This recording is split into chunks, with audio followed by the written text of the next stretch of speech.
Hello dear friends and students, मैं P K Siddhant स्वागत करता हूं आपका अपने channel CSIR and JAM chemistry by Siddhant पे। डियर फ्रेंड्स, आज हम लोग डिस्कस करने वाले हैं बहुत इंपॉर्टेंट पार्ट के बारे में कि अब एग्ज़ाम से ठीक पहले कैसे तैयारी की जाए, कैसे एग्ज़ाम को क्रैक करने के लिए पढ़ा जाए और क्या किया जाए कि इस बार का रिजल्ट आपके लिए बिल्कुल डैम श्योर हो जाए, आप एग्ज़ाम का रिजल्ट बिल्कुल लेके ही आओ। तो मेरे से काफ़ी सारे स्टूडेंट ये सवाल पूछ रहे हैं कि सर बहुत प्रॉब्लम हो गई, एक तो लॉकडाउन को लेके और इस बार तो खैर डेट भी एक्सटेंड हो गया है, तो सर हम इस बार एट एनी कॉस्ट हमें इस बार जो है एग्ज़ाम क्रैक करना है, तो आप उसके लिए कुछ टिप्स दीजिए। अभी रिसेंटली कई सारे स्टूडेंट का मैसेज आया मुझे, एक उड़ीसा से सुभिस्मिता हैं, उन्होंने बोला कि सर बहुत मुश्किल से इस बार का मैं अटैम्प्ट दे रही हूँ, तो प्लीज़ आप मुझे बताइए कैसे देना है, कैसे क्रैक करना है। इसके अलावा सचित हैं, ठीक है, झारखंड से, और भी कई लोग हैं जिन्होंने मुझे रेगुलरली मैसेज किया, तो ये वीडियो मैं आप लोगों के लिए बना रहा हूँ। देखिए, सबसे पहली बात तो मैं आपको एक कहानी सुनाता हूँ, ठीक है ना। ये कहानी शायद मैंने आपको पहले भी सुनाई है, दोबारा सुना रहा हूँ। एक बार क्या हुआ कि दो मेढक ना गड्ढे में गिर गए। तो दो मेढक जब गड्ढे में गिर गए तो वो उछलने लगे, कूदने लगे, बाहर आने की कोशिश करने लगे। तो क्या हुआ कि बाहर जो मेढक के जो फ्रेंड्स थे, तो उन्होंने बोला कि यार ट्राई मत करो, ये गड्ढा बहुत ऊँचा है, इसको पार नहीं कर पाओगे। तो एक मेढक ने हार मान ली और वो साइड में जाके बैठ गया, जबकि दूसरा मेढक लगातार फुदकता रहा और वो बाहर आ गया। तो उससे बाहर वाले मेढकों ने पूछा कि यार तुम बताओ, जब हम बोल रहे थे कि तुम नहीं पार कर पाओगे इस गड्ढे को, तो तुमने सुना नहीं, ध्यान नहीं दिया मेरी बात पे। बोले यार मैं तो बह रहा हूँ, मुझे क्या समझ में आएगा, मेरी तो कान ही खराब है, दूर से सुनाई नहीं देता मुझे, ठीक है। तो सुना ही नहीं तो मैं पार कर गया। जस्ट एग्जैक्टली यही होता है हमारी लाइफ में, ठीक है, कि हमें किसी की बात सुनने की ज़रूरत ही नहीं है कि कौन क्या बोल रहा है, नहीं बोल रहा है, किसने क्या बोला, उससे कोई फ़र्क नहीं पड़ना चाहिए, ठीक है। कौन क्या बोल रहा है डजेंट मैटर। आप एक बात सोचिए, आप कभी किसी IAS ऑफिसर से मिले हो? अगर कभी किसी IAS ऑफिसर से मिलो, उससे बात करो, तो वो आपको बताएगा कि यार वो IAS ऑफिसर तो बाद में बना, ठीक है, लेकिन वो मेंटली प्रिपेयर था कि वो IAS ऑफिसर ही है, और वो 1-2 साल पहले से इस चीज़ के लिए मेंटली प्रिपेयर था कि वो IAS ऑफिसर है। जो IAS ऑफिसर बन गया वो कभी ये नहीं सोचता कि उसकी क्या वो क्रैक कर पाएगा या नहीं, उसने वो बस ये सोचता है कि उसकी रैंक क्या आएगी। जैसे इरा सिंघल है, कनिष्क कटारिया, इन लोगों से कभी बात करना या इन लोगों की लेक्चर सुनना, तो ये लोग कभी नहीं बोलेंगे कि भाई इनको क्वालिफाई होने की टेंशन थी या नहीं, इनको बस इस बात की टेंशन थी कि रैंक क्या आएगी इनकी। तो सबसे पहले तो मन में इस बात को लेकर आप ठान लो कि आप CSIR क्रैक कर चुके हो, कोई ऐसा हर्डल नहीं बचा है आपके क्रैक करने में। आप बिल्कुल इस बात को मान के चलो कि नहीं, आपका CSIR कंप्लीट है, ठीक है, CSIR कंप्लीट है आपका रिजल्ट आ चुका है। बस आपको अपने रैंक के बारे में सोचना है कि आपको अंडर 100 रैंक लाना है, अंडर 50 रैंक लाना है, SPM लाना है, इस बारे में सोचो। दूसरी बात जो मैंने 10th क्लास से ही सीखी है कि अगर आपको जो भी गोल है उस गोल से हमेशा ऊपर टारगेट लगाओ, ठीक है। अगर आपको क्वालिफाई करना है, ठीक है, तो आप ये सोचो कि आपको अंडर 100 रैंक लाना है एट एनी कॉस्ट। सिर्फ बोलो नहीं, सोचो नहीं, बिल्कुल करके दिखाओ, उसको करो उसके लिए। अगर आप चाहते हो कि सच में आपको अंडर 100 रैंक आए, तो आप ये सोचो कि आपको टॉप 10 में आना है, ठीक है। अगर आप चाहते हो कि आप बिल्कुल टॉप 10 में आते हो, तो आप ये सोचो कि आपको टॉप करना है, नंबर 1 रैंक, ठीक है। और अगर आपको SPM चाहिए, तो आप बिल्कुल ये सोचो कि चलो कि आपके अलावा इस दुनिया में कोई केमिस्ट्री जानता ही नहीं है, सबसे ज़्यादा केमिस्ट्री आप जानते हो, सबसे ज़्यादा आप लिख के आओगे। कॉन्फिडेंस विथ लॉजिक, ये नहीं कि बिना दिमाग के जाके कुछ भी घस के आ जाओ वहाँ पर। तो सबसे पहले तो अपने एटीट्यूड को सही करो। ये जो बिल्कुल चाल है ना, वो पतली पतली सी ढीली ढूली सी चाल, उसको सही करो। आपके फेस से दिखना चाहिए कि भाई आपका JRF हो चुका है। आप चलो ना तो लोग बोलेंगे यार देखो ये कोई शेर जा रहा है, JRF होल्डर जा रहा है। आपकी चाल ऐसी होनी चाहिए, आपके दिमाग में ये बैठ जाना चाहिए कि नहीं आपका JRF हो चुका है, ऐसी कोई हर्डल नहीं बची, ऐसा कोई रिजल्ट नहीं बचा कि कोई आने वाला हो, आपका रिजल्ट हो चुका है। चलिए, सबसे इम्पॉर्टेंट पार्ट यहाँ पर है आपका, जो आपके लिए जो हेल्पफुल होगा वो है आपका मॉक टेस्ट। आपके टाइम में mock test test series join कीजिए और रोज़ एक टेस्ट दीजिए, ठीक है, रोज़ एक टेस्ट दीजिए। देखिए, टेस्ट देने में भी एक फंडा है, बहुत इंपॉर्टेंट बात है समझने के लिए। टेस्ट देना भी एक आर्ट है। आप लोगों को पता है कि आपकी जो एग्ज़ाम होती है वो 2 से 5 के बीच होती है, ठीक है। तो आपको अपना टेस्ट भी सेम टाइम में देना है, 2 से 5 ही देना है। मेरी बात को समझिए, एक सीन क्रिएट करना है, ठीक है, एक सीन क्रिएट करना है 2 से 5 के बीच। आपको टेस्ट का कोई टाइम नहीं होगा, दाएं बाएं कोई टाइम नहीं, टेस्ट का टाइम होगा 2 से 5 के बीच टेस्ट देना है, पहली बात। दूसरी बात कि आपको टेस्ट का सीन क्रिएट करना है। टेस्ट का सीन इस तरह क्रिएट करना है कि जिस रूम में आप टेस्ट दे रहे हैं वहाँ फैन वैन ऑफ कीजिए, क्योंकि आपको पता है कि CSIR वाले एग्जाम में कोई फ़ैन नहीं चलता है, ठीक है, वहाँ बहुत गर्मी होती है, बहुत उमस वाले माहौल में आपको एग्जाम देना होता है। तो ऐसे ही आप रूम बंद कीजिए, फ़ैन ऑफ कीजिए, गर्मी लग रही हो, ठीक है, ढंग से बिल्कुल स्टैंड वाले कपड़े पहनिए, जिस ड्रेस में आप जा रहे हैं एग्जाम देने वो वाले कपड़े पहनिए। गर्मी लग रही है ना, कोई बात नहीं, आपका मॉक टेस्ट का आपका ड्रिलिंग चल रहा है, ठीक है। ड्रिलिंग देख के लोगों को पता चलना चाहिए कि भाई नहीं ये सच्चाई है, ये हकीकत में ऐसा हो रहा है। आपको उस सीन को रोज़ क्रिएट करना है। जिस सीन को आप एग्जाम में जीने जा रहे हो, जिस सीन को आप एग्जाम में देने जा रहे हो, वो सीन आपको रोज़ क्रिएट करना है। वैसे ही फॉर्मल ड्रेस पहननी है, वैसे ही शूज वगैरह पहन के आपको फैन ऑफ करके रूम बंद करके आपको 3 घंटे बैठना है। अरे मरोगे नहीं भाई, गर्मी लगेगी ना, एग्जाम हॉल में भी गर्मी लगने वाली है। फ़ैन नहीं चल रहा है ना, एग्जाम हॉल में कोई एसी नहीं लगा हुआ है, वहाँ भी गर्मी लगेगी। ठीक है, उस 3 घंटे के बीच में आप एक बार 2 बार वॉशरूम जा सकते हो, ये ध्यान रखना। ये नहीं कि बस 5-5 मिनट के, उस टाइम को कंप्लीट करो। आप उसको प्रेशर महसूस करो कि कोई आपको बाहर आ रहा है, कोई गेट पे नॉक कर रहा है। कोई गेट अगर नॉक कर रहा है तो कोई बात नहीं, मत खोलो। इस बात को सोच के चलो कि वो एग्जामिनर है जो आपको डिस्टर्ब कर रहा है, आपको डिस्टर्ब नहीं होना है। तो कहने का मतलब ये है कि आपको अपना बिल्कुल एक जो है ना एक शेड्यूल क्रिएट कर लेना है कि नहीं भाई रोज़ 2 से 5 मुझे एक टेस्ट देना है। बिना टेस्ट दिए आप कभी अच्छा रिजल्ट नहीं ला सकते, इस बात आप बिल्कुल भूल जाओ। अब आप बोलोगे सर ये 2 से 5 का क्या फंडा है, तो इसको भी समझ लो अच्छे से।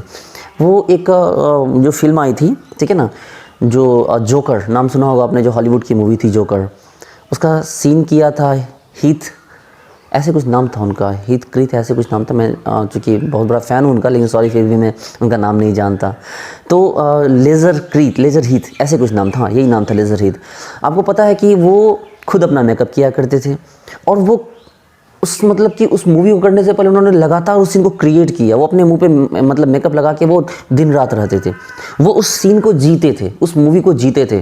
तभी तो आज जब वो उस सिर्फ एक मूवी से आज जो लेज़र ही थे उनके, आज जो मतलब उनको पूरी दुनिया जानती है, आज उनको सलाम करती है। भले वो मर गए लेकिन आज भी उनके बारे में लोग याद करते हैं, और उनके पैसन को लोग आज भी जो है स्टडी करते हैं। तो आप उसी पैसन के साथ जिए। रोज़ 2 से 5 टेस्ट देना है, फॉर्मल ड्रेस पहनने हैं, बीच में डिस्टर्ब नहीं होना, कोई आए कोई डिस्टर्ब करे कोई फ़र्क नहीं पड़ता है। टेस्ट प्रॉपर वे में देना है ताकि आप उस सीन को रोज़ क्रिएट कर सकें, ताकि उस जो 2 से 5 का शेड्यूल हो उसमें आप बिल्कुल नर्वस ना होइए, पहली बात। दूसरी बात है कि जब आप टेस्ट दे रहे हैं, ठीक है, तो टेस्ट देने वक्त जो भी आपको पता है कि मैंने आपको तरीका बता रहा है कि पहले जितने क्वेश्चन आपको आ रहे हैं पहले उनको कर लीजिए, ठीक है। उसमें आप मार्किंग कर दीजिए 100%, 50%, 80%, 90%। 100% वालों को एक बार में लिखिए, फिर 80% वालों को बनाइए, फिर जो है आपको 60% वाले, 40% वाले, मतलब जितना नीचे जाने की ज़रूरत ना पड़े।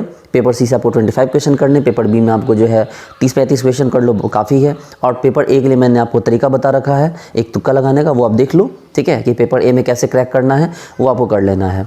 ओके, तो ये तो फंडा था कि भाई आपको टेस्ट कैसे देने हैं, ठीक है, टेस्ट कैसे देने, ये फंडा था आपका। दूसरी बात हम करने जा रहे हैं कि जो मॉक टेस्ट हो वो कैसे करना है। तीसरी बात है कि आपको नोट्स को 1 सेकेंड कंसाइज करना है, ठीक है। आपके कोई भी नोट्स बिल्कुल ब्रॉड वे में नहीं होने चाहिए, आपको सारे नोट्स को बिल्कुल कंसाइज वे में लेके आना है। जितने बड़े बड़े नोट्स हैं, ऑर्गेनोमेट्रिक है, 1 सेकेंड स्टार्ट कीजिए, फिर से ऑर्गेनोमेट्रिक को पूरा कॉपी पढ़ते जाइए और पूरी ऑर्गेनोमेट्रिक को 30-35 पेज में लिखिए। आज आपका शेड्यूल रखिए कि आज पूरी ऑर्गेनोमेट्रिक आपको 30-35 पेज में लिख के रखनी है। कल का शेड्यूल होगा कि पूरी कोऑर्डिनेशन केमिस्ट्री आपको 1 पेज में लेके आनी है, एक पेज नहीं, एक पतली सी कॉपी या 20 पे आपको 25-30 पेज में लेके आना है। नेक्स्ट डे का टारगेट है कि उसका आपको जो स्पेक्ट्रोस्कोपी है, टोटल स्पेक्ट्रोस्कोपी, उसको लेके आना है। फिर इसी तरह से आपको फिजिकल, ऑर्गेनिक, इनऑर्गेनिक को एक जगह पे कंसाइज वे में लेके आना है। तो सबसे पहले काम कीजिए कि अभी आपके पास जितना भी समय है, इस कम से कम टाइम में अपने बिल्कुल पतले नोट्स क्रिएट कीजिए, ठीक है। क्योंकि आपको भी पता है कि लेंदी क्वेश्चन तो पूछे नहीं जाएंगे, थ्योरी तो पूछी नहीं जाएगी, क्या पूछा जाएगा, सिर्फ क्वेश्चंस को पूछा जाएगा। आपको प्रिसाइज वे में बिल्कुल उसके जो छोटे छोटे पार्ट होते हैं, जो आपको लॉजिकल हैं, जो आपको याद रखने लायक हैं, जिस पे आपको सवाल बनते हैं, उन चीज़ों को पूछा जाएगा, ठीक है। तो आप उनको एक जगह पे पहले लेके आइए, अपने नोट्स बनाइए, नोट्स में उसको प्रॉपर वे में उसको जगह दीजिए, लेकिन पतले नोट्स होने चाहिए। मतलब कि आप एग्जाम देने से पहले आपके पास इससे ज़्यादा नोट्स नहीं होने, बस इतने नोट्स होने चाहिए, ठीक है, ताकि उस 3 घंटे के एग्जाम के लिए आप जो पढ़ के जाओ उसको अपने दिमाग में रखो। नेक्स्ट पार्ट, नया कुछ भी नहीं पढ़ना है। अब नया कुछ भी नहीं पढ़ना है, लगातार जो है रिवाइज करना है, टेस्ट देना है। और टेस्ट देने से पहले ये नहीं सोचना है कि भाई ये टॉपिक मैंने नहीं पढ़ा, इसका टेस्ट नहीं देंगे। टेस्ट से डरो मत। जो बच्चा टेस्ट से डर गया वो कभी रिजल्ट नहीं ला सकता, इस बात को हमेशा ध्यान रखो। टेस्ट से प्यार करना सीखो, ठीक है। आपको याद है जब हम छोटे बच्चे होते थे तो हमें पीटते थे बहुत सारे टीचर। कुछ टीचर ऐसे थे जो बहुत पीटते थे, लेकिन आज अगर हम याद करें तो उसमें से 90% टीचर के हम थैंकफुल होते हैं कि उन्हीं की वजह से हमारा रिजल्ट बना। मेरे बचपन में एक टीचर थे शंकरानंद ठाकुर सर, मुझे बड़ी मारा करते थे, बहुत पीटा करते थे। वो क्लास में आते थे, इतनी बड़ी छड़ी सबसे पहले आके मेरे पीठ पे यूं धमक से दे दिया करते थे। लेकिन वो लैंग्वेज के टीचर थे। एक नृपेंद्र सर थे, नृपेंद्र गोपाल झा, वो जब पढ़ाते थे ना तो अगर कोई सवाल ना बने तो मारते कभी नहीं थे, लेकिन वो ऐसी बात बोलते थे ना कि बिल्कुल लगता था बॉडी में छेद हो जाएगा, ठीक है, यूँ बिल्कुल किसी ने एसिड डाल दिया। वो इतनी इस तरह से बोलते थे ना, वो क्लास में बोलते थे कि तुमको तो कान में ना, कान घुमा के तुमको क्लास से बाहर उठा के फेंक देंगे, गर्दनियाँ पासपोर्ट दे देंगे, ऐसी ऐसी बातें वो बोलते थे कि उसका मीनिंग भी आपको समझ ना आए।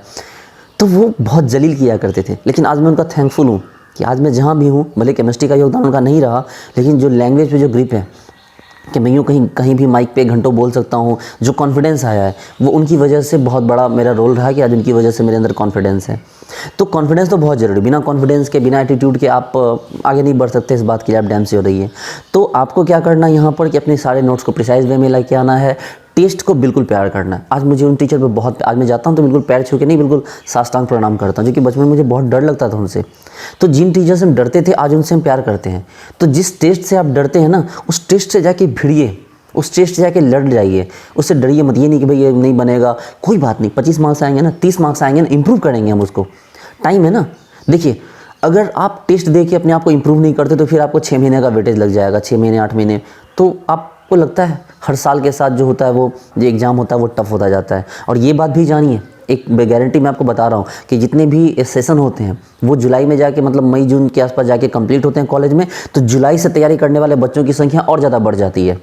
अगर आप जिया सराय में कभी रहे हैं तो आपने देखा होगा जिया सराय जीटीवी नगर में कि जनवरी सेशन, जनवरी से लेकर जून का जो पेपर होता है, जून वाला पेपर, उसमें बच्चों की संख्या कम होती है क्योंकि नए सेशन के बच्चे ऐड नहीं होते। लेकिन जो दिसंबर वाला पेपर होता है उसमें क्या होता है कि मार्च अप्रैल मई में जब लोगों का सिलेबस कंप्लीट होता है तो हर एक यूनिवर्सिटी से बच्चे कूद के आ जाते हैं। तो इसमें नंबर भी बढ़ जाता है, कंपटीशन बढ़ जाता है। और उसका एक रीज़न और भी होता है कि भाई गेट का एग्ज़ाम होता है जनवरी में, तो बच्चे ज़्यादा से ज़्यादा संख्या में बच्चे तैयारी करते हैं। और दिसंबर के एग्ज़ाम में गेट की तैयारी करके बच्चे मार्केट में उतरते हैं, ठीक, एग्ज़ाम में उतरते हैं, तो वो और ज़्यादा टफ हो जाता है। इसलिए आपके पास एक अपॉर्चुनिटी है, इस अपॉर्चुनिटी को यूटिलाइज़ कर लीजिए, भुना लीजिए। उसके बाद आपने ये भी समझ लिया कि भाई आप इस बात को तो मूल मंत्र मान लो, टेस्ट से डरे तो फिर बात खत्म, फिर कुछ मत करो, घर चले जाओ अगर टेस्ट से डरना है तो। अब बात करते हैं हम ऑर्गेनिक केमिस्ट्री की, ठीक है। ऑर्गेनिक केमिस्ट्री हो, आप उसके सारे क्या करो कि पेरीसाइक्लिक पढ़ लो अच्छे से, ठीक है, उसकी फोटो केमिस्ट्री पढ़ लो। स्टीरियो केमिस्ट्री आपने पढ़ा है, जितना पढ़ा उतना काफ़ी, उसके पीछे दिमाग लगाने की जरूरत नहीं है। कुछ कुछ पार्ट है, पैरासाइक्लोफेन वगैरह है, चाहे लास्ट में आरएस कन्फिग्रेशन निकालना हुआ, वो आरएस कन्फिग्रेशन तो सीख लो अच्छे से। मैंने बहुत अच्छे से वीडियो में बताया है, मेरी स्टीरियो केमिस्ट्री की वीडियो है, मतलब मेरी क्या किसी की भी है, मेरी भी है, ठीक है। तो आप अच्छे से स्टीरियो केमिस्ट्री को कर सकते हो, बस प्रिसाइज वे में। उसके बाद आपको मेन फोकस करना है जीओसी भी, ठीक है, चलो जीओसी भी ठीक है, लेकिन मेरा हमेशा से फोकस इन चीज़ों पे नहीं रहा। अगर आप मुझसे पूछिए कि सर आपने कैसे किया, तो मैंने कभी भी स्टीरियो जीओसी, मतलब जीओसी पे तो मैंने कभी फोकस नहीं किया। जीओसी मैंने जो 12th क्लास में पढ़ रखा था, मैंने जीओसी उसी जीओसी पे भरोसा किया जो मैंने 12th क्लास में पढ़ा था ना, inductive effect, mesomeric effect, hyper conjugation, मैंने हमेशा उसी पे भरोसा किया। मैंने कभी भी इस लेवल पे जीओसी को नहीं पढ़ा और मुझे कभी ज़रूरत भी महसूस नहीं हुई, क्योंकि मैंने जो था एक टेक्निक यूज़ किया कि ऑर्गेनिक केमिस्ट्री के रिएक्शंस को कैसे समझा जाए, ठीक है, कैसे ऑर्गेनिक केमिस्ट्री के रिएक्शन, नेम रिएक्शन या रिएजेंट को हम लोग बिल्कुल यूँ चुटकियाँ बजा के उनके क्वेश्चंस कर लें। तो मैंने एक नई टेक्निक ईजाद की प्रतीक सिंह सर की हेल्प से, जो जिया सराय में रहते हैं, उनको मैं प्रणाम करता हूँ हमेशा। तो उनकी हेल्प से मैंने एक बहुत बड़ी टेक्निक ईजाद की, हालांकि वो टेक्निक उन्हीं की थी, मैंने ईजाद नहीं की है, उसको मैंने और इम्प्रूव किया, ठीक है। तो एक स्टूडेंट का फ़र्ज़ होता है कि टीचर की टेक्निक को और आगे बढ़ाए ताकि उस टीचर का नाम और फैले। तो उस टेक्निक को मैंने यूज़ किया और फाइनली उस टेक्निक के थ्रू मुझे याद है, ठीक है, कि जब असाइनमेंट मुझे मिलते थे कैरियर एंडेवर के, तो मैं बिल्कुल यूं खड़े होकर सारे ऑर्गेनिक के असाइनमेंट कर दिया करता था। तो अगर आपको थोड़ा भी ग्रिप चाहिए ना, तो आप, मैं प्लीज़, मेरे 20-25 वीडियो पड़े हुए हैं नेम रिएक्शन रिएजेंट के, आप उसको, हालांकि वो गलती से सारे रिएजेंट ही हैं, नेम रिएक्शन का भी पार्ट आ गया, लेकिन एक्चुअली में सारे रिएजेंट ही हैं। आप उनको जाके 1 बाय 1 देखो। उसमें मैंने, मुझे लगता है कि 20-25 लेक्चर के बीच में कम से कम मुझे लगता है कि मैंने शायद 150 या 200 के आसपास मैंने प्रीवियस ईयर क्वेश्चन करवा रखे हैं। वो आपको बहुत ज़्यादा कॉन्फिडेंस देंगे आपको एग्जाम में करने का, एग्जाम में आगे बढ़ने का। नेक्स्ट पार्ट की बात करें, फिजिकल केमिस्ट्री की बात करते हैं। देखिए, फिजिकल केमिस्ट्री में करने के लिए बहुत कुछ बचा नहीं है आपकी। अगर फिजिकल केमिस्ट्री स्ट्रॉन्ग है तो बहुत अच्छी बात है, ठीक है। फिजिकल केमिस्ट्री में आपको जैसे ग्रुप थ्योरी है, ग्रुप थ्योरी को अच्छे से कमांड कीजिए। Chemical kinetics, electrochemistry, thermodynamics, solid state, ये सारे वो टॉपिक हैं जो आपने 11th-12th में पढ़ रखे हैं। एक बार उसको थोड़ा सा और जो है इम्प्रूव वे में आपको यहाँ पर पढ़ाया गया है, ठीक है। तो आपको बस वही करना है, ठीक है। केमिकल काइनेटिक्स के जो 11th-12th वाले पार्ट हैं उनको थोड़ा सा कमांड रखिए एनसीईआरटी के थ्रू, और बाकी के जो अच्छे वाले पार्ट हैं उनको अच्छे से पढ़ लीजिए। उनके फार्मूलाज, उनके जो इंपॉर्टेंट पॉइंट है उसको बुक, उसकी जो कॉपी है उसी के अंदर हाईलाइट कर दीजिए। जो हाईलाइटर आता है ना ग्रीन कलर का, ठीक है, येलोस ग्रीन, उस कलर से क्या कीजिए, उसको हाईलाइट कर दीजिए। वहाँ से आपको क्या हो जाएगा, पूरी फिजिकल केमिस्ट्री के फार्मूलाज आपको याद हो जाएंगे, जो आपको बहुत काम आने वाले हैं। फार्मूलाज प्लस कंडीशन, कि कौन से फार्मूले कौन से कंडीशन में लगता है, बस इसी को याद रखना है आपको, और क्वेश्चन प्रैक्टिस करना है। इनऑर्गेनिक केमिस्ट्री की बात करें, इनऑर्गेनिक केमिस्ट्री में आप क्या कीजिए, कोऑर्डिनेशन ओएमसी को तो भगवान मान के पढ़ लीजिए, उसके बिना तो कुछ नहीं होना, वही तो आपको रिजल्ट ला के देगा। अगर कोई भी ऐसा बच्चा जिसकी इनऑर्गेनिक वीक है तो मुझे नहीं लगता कि वो जेआरएफ कंप्लीट कर पाएगा। अलग बात है, ऊपर वाले के नाम पे कहीं कुछ मिल जाए, कोई ऐसे तुक्का लग जाए तो अलग बात है, मैं उसकी बात नहीं करता। या ठीक है, कोई बच्चा इतना स्ट्रांग होगी वो ऑर्गेनिक प्लस फिजिकल से वो CSR कर ले, लेकिन पर्सनली मेरा एक्सपीरियंस है कि ऐसा शायद नहीं होता है। ठीक है, तो आप सबसे पहले क्या कीजिए कि ऑर्गेनिक प्लस इनऑर्गेनिक तो खैर कंप्लीट कीजिए, या फिजिकल प्लस इनऑर्गेनिक कीजिए। ठीक है, देखिए ऑर्गेनिक में कभी नहीं बोलूँगा छोड़ने के लिए, ज़्यादातर बच्चों को ऑर्गेनिक से बहुत डर लगता है। ठीक है, ऑर्गेनिक से डरते हैं, वो क्या करते हैं, ऑर्गेनिक के नाम पे वो डर जाते हैं और ऑर्गेनिक क्वेश्चन छोड़ देते हैं। ऐसी तो गलती कभी मत कीजिए। जब मैंने बता रखा है आप चाहते हैं ना आपका रिजल्ट हो, बस कुछ मत कीजिए। मेरे 20-25 लेक्चर देख लीजिए एक तरफ से। आपको अगर लग रहा है कि सर आप अपने चैनल का एडवर्टाइज़ कर रहे हैं तो कोई बात नहीं, लेकिन मैं जो सच है वो बोल रहा हूँ, क्योंकि मैंने जो टेक्निक यूज़ किया है वो बिल्कुल यूनिक टेक्निक है। उस टेक्निक से आप पूरी ऑर्गेनिक को कमांड कर सकते हो।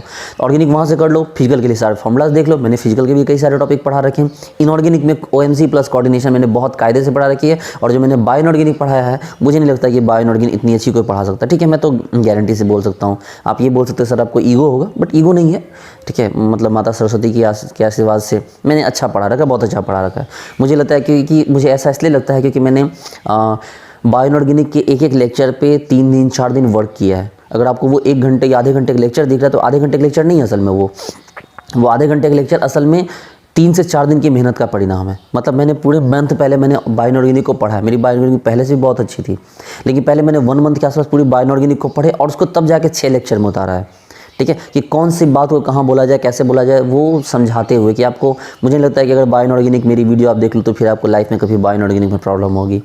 लेकिन इन सब के बावजूद प्रीवियस क्वेश्चंस करने हैं टेस्ट के तौर पे। ठीक है, मॉक टेस्ट आपको तो खैर देना ही है। तो हमने बात की फिजिकल, ऑर्गेनिक, इनऑर्गेनिक तीनों की हमने बात कर ली। कुछ और पॉइंट मैंने नोट कर रखे हैं, ठीक है, वो भी मैं आपको बता दूँ। देखिए, क्वेश्चन प्रैक्टिस तो खैर आपको बहुत तगड़े तरीके से करनी है। क्वेश्चन प्रैक्टिस के बिना तो कहीं कुछ नहीं होता। गेट के क्वेश्चन भी लगा डालिए। ठीक है, गेट के क्वेश्चन भी लगा डालिए। बेसिक से डरिएगा मत। ठीक है, क्योंकि बेसिक ही आपको बहुत काम आएगा। जो पेपर बी है ना, वो पेपर बी आपके मार्क्स इंप्रूव करने का काम आएगा। पेपर बी से आप क्वालिफाई नहीं कर सकते हो, लेकिन पेपर बी आपके मार्क्स इंप्रूव करने के काम आएगा। तो याद रखिएगा, एग्जाम हॉल में पहले पेपर सी को टच करना है। कभी भी गलती से पेपर ए या बी पे मत जाइएगा। होगा क्या, जब कॉपी खोलिएगा ना एग्जाम की, मतलब एग्जाम में जाके जब पेपर खोलिएगा तो आपको डर लगेगा देख के। पेपर ए देख के ही डर जाइएगा, मतलब पेपर ए से आगे बढ़ने का मन ही नहीं करेगा। लेकिन ऐसा नहीं है, सीधे पेपर सी पे जाइएगा। ठीक है, एक बार मन बुलंद कीजिएगा, भगवान को याद कीजिएगा। ठीक है, अपने सारे दुश्मनों को गाली दीजिएगा। सॉरी, गाली देने का इन द सेंस कि एक बार उनको बोलिएगा रुक आ रहा हूँ दिखाने के लिए, देख मेरा रिजल्ट लेके आ रहा हूँ। तो एक बार उनको अच्छे से मन में कोस देना है, एकदम बी पॉजिटिव हो जाना है और पेपर सी से शुरुआत कर देनी। याद रखिए, आपका एक मिस्टेक आपके 6 महीने खा जाएगा।